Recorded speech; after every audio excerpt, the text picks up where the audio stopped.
The story I shared in the previous post described the first time I saw the creatures that resided in the house beside us. That weird legs creature. I don't even know how to call it. We encountered on the first day when Jill broke the rule, but we only heard it.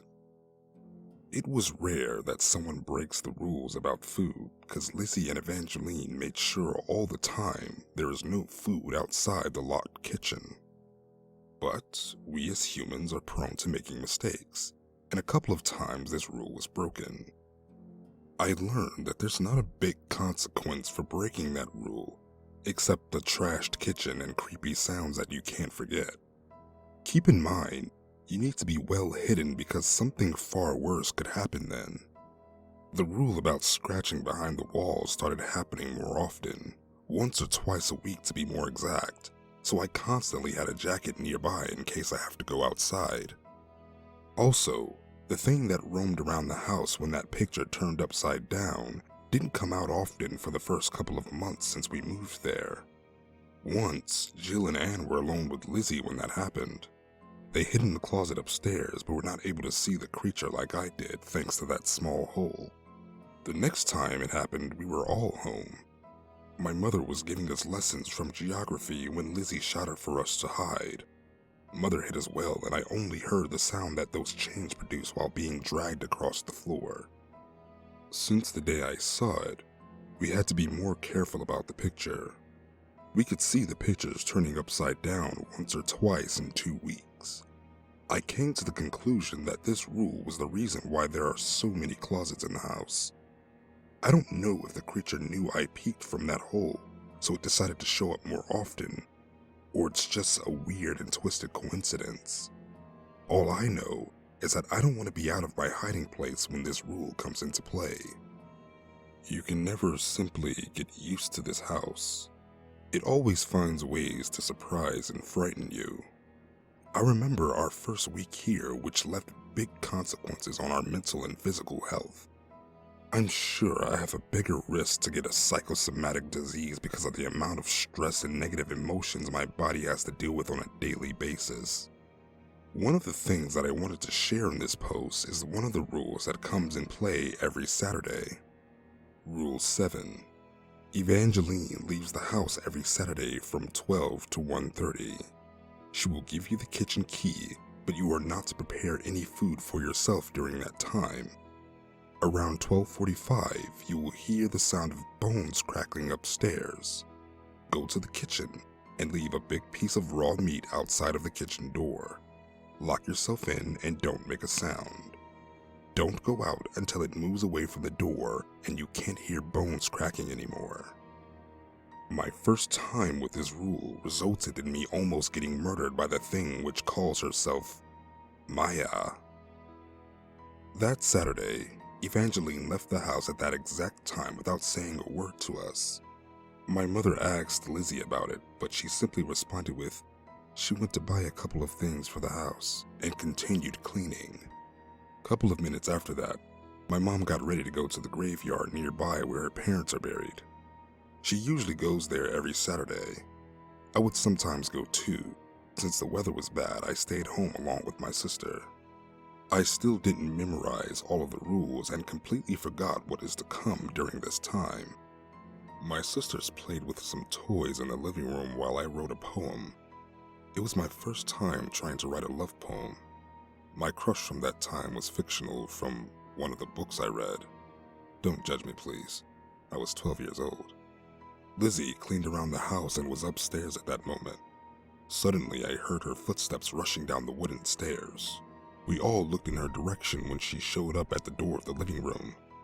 Lizzie was visibly upset, and before she could form a sentence, a sickening sound of bones cracking started to be heard from upstairs. I immediately lifted my head and looked at the ceiling. "Quick, follow me," Lizzie gasped out, which caused all 4 of us to run to her. We followed her to the kitchen where her shaky, skinny hand unlocked the door. Cracking sounds started to become louder like it's coming down the stairs. Lizzie quickly pushed us inside and ran to the fridge.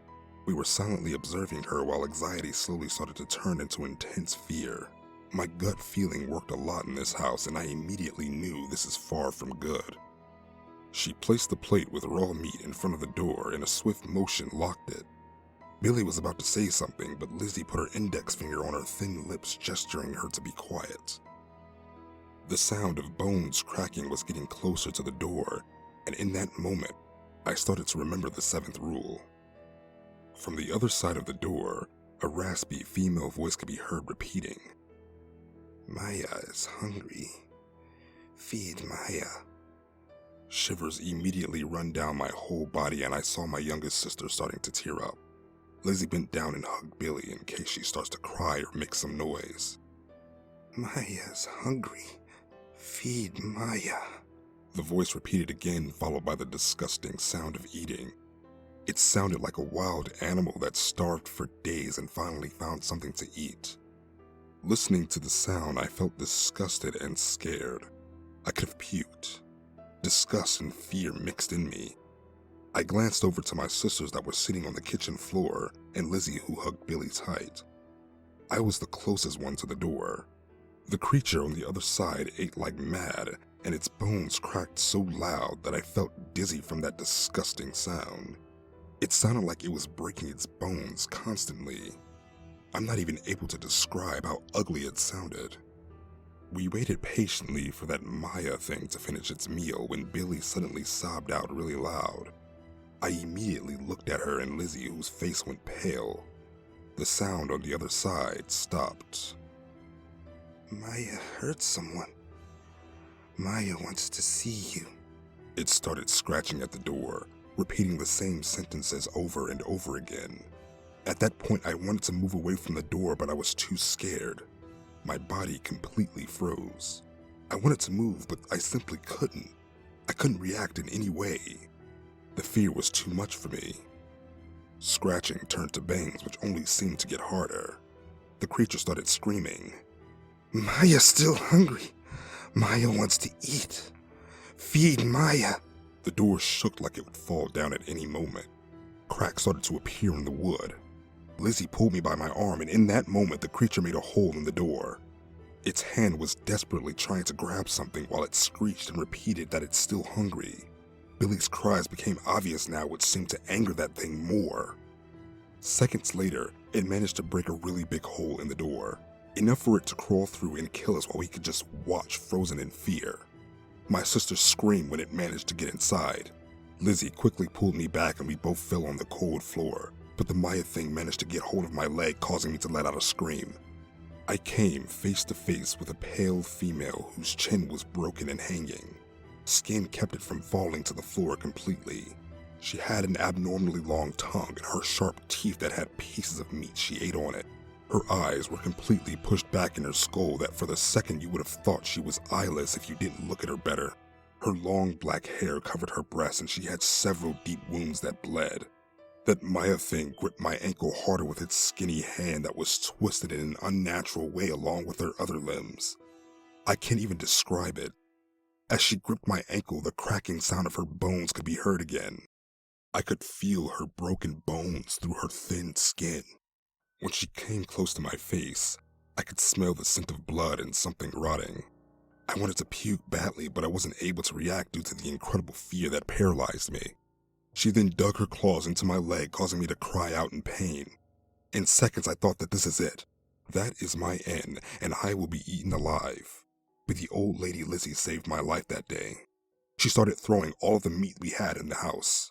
"Leave her alone, you bitch!" She screamed at that Maya thing, which immediately let go of me when she saw the meat.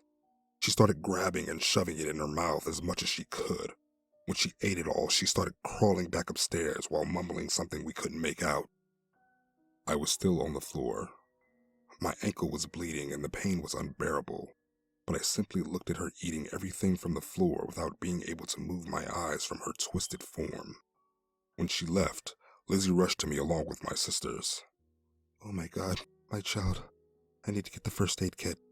She rushed out of the kitchen and I could feel tears starting to stream down my face. I almost died. The only thing that repeated in my mind was how badly I wanted to get out of this place. Lizzie took care of my leg.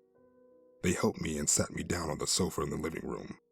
It took me some time to recover from the shock I experienced. It was all my fault.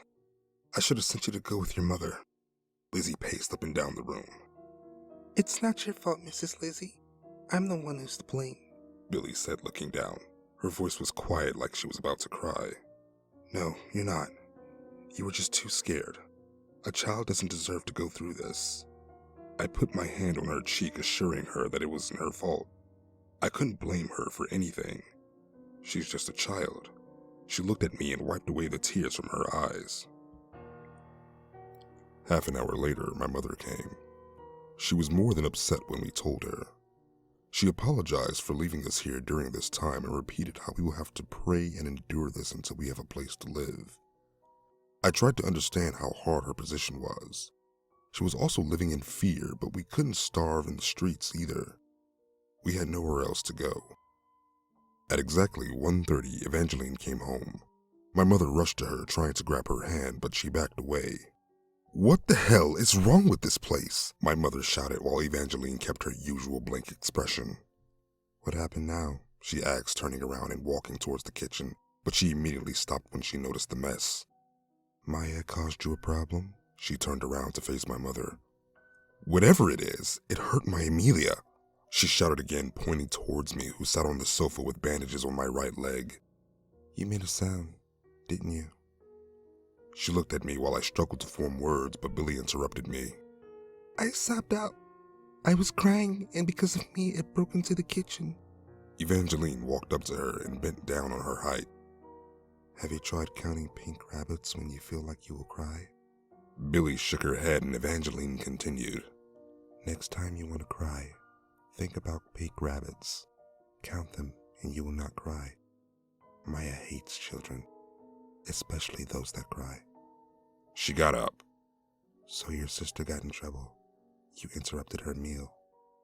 Evangeline, will you answer my question? Mother asked again. Which one?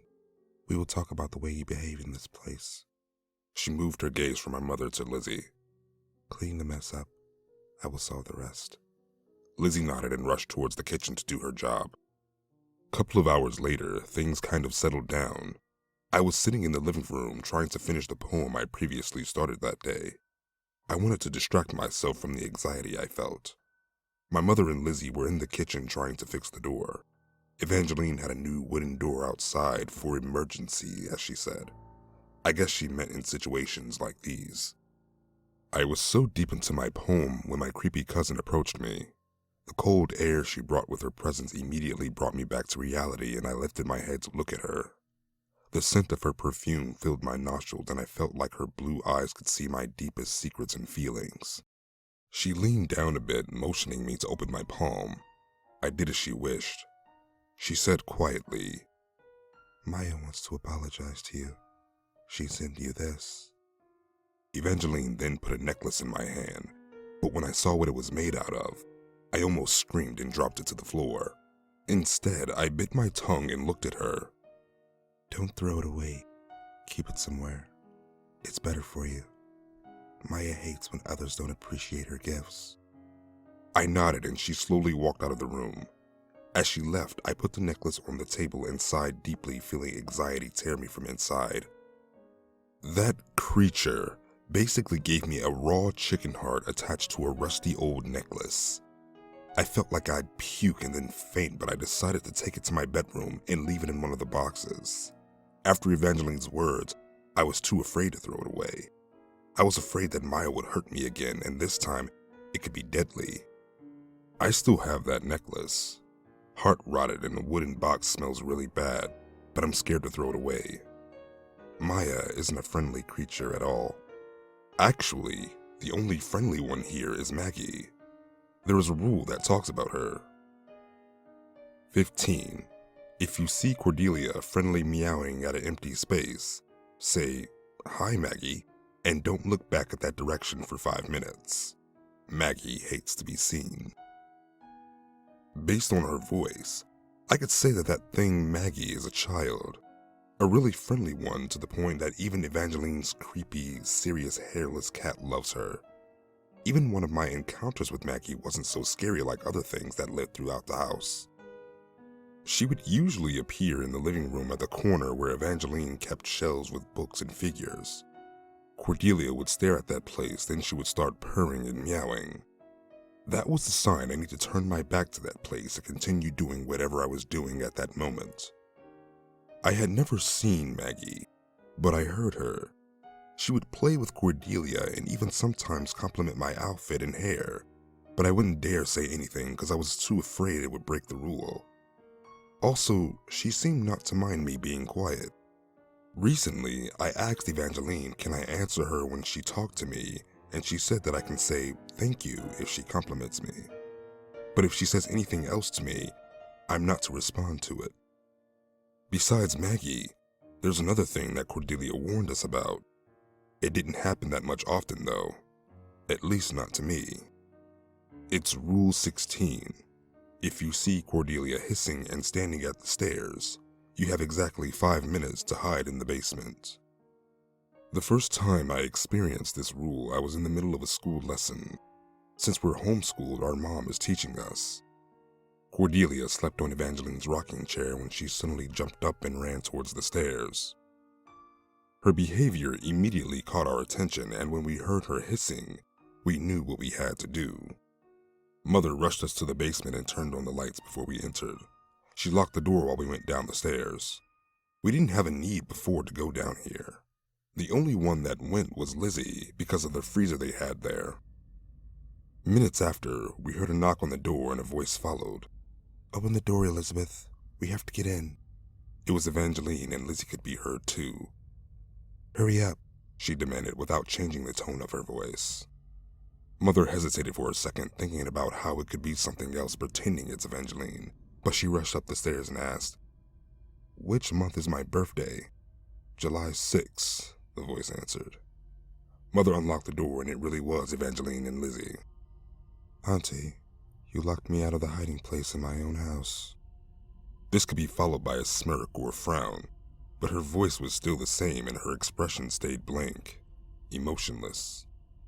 Outside of the basement, we started to hear Cordelia's hissing and someone else growling. It sounded like another small animal. What is that? Jill asked. Nothing so important that you need to talk in the basement. Evangeline glanced at her and she immediately looked down. The sounds continue and my mother sent Evangeline a look that said, "Will your cat be okay? And what the hell is going on?" She'll be fine. It's her task to do and she can't be harmed, Evangeline said. Suddenly, a girl's voice came from behind. Where's my mother? I immediately remembered the rule. While in the basement, you may hear a girl's voice asking you where her mother is. Calmly answer with, "I don't understand you," and don't look behind you. She will continue asking again, but always answer the same. She will be gone after 5 or 6 questions. If she asks you any other question, close your eyes and start singing whatever you want. Don't open your eyes or stop until you can't hear her anymore. "I don't understand you," Lizzie said first. Anne was about to turn around, but Evangeline grabbed her braided hair in swift motion and whispered, "Don't you dare." Do you know where my mom is? The voice repeated again, and I felt the basement becoming colder. I stopped noticing the sound that came from outside. "I don't understand you," Evangeline and Lizzie said. Please tell me. Where's my mother? She started tearing up and the room became even more cold that I shivered. "I don't understand you," I said with them now. The voice continued to cry and ask, but we all in unison repeated, "I don't understand you." It was around the 5th question about where her mother is when she asked, How much do you like the color red? I immediately tensed knowing what this meant. Without hesitation, I closed my eyes and covered them with my hands. I started singing the first song that came to my mind. Others did the same too. During the singing, I couldn't help but notice Evangeline's voice that sounded so soft and different. It was unusual to hear it because she's always talked in the same tone. Her talking voice got engraved in my mind to the point that I could hear it whenever I thought about her and the things she said. But her singing voice was actually really beautiful. As we started singing, the girl started screaming and her voice distorted. The room was also getting really cold, and in those conditions it was hard to continue.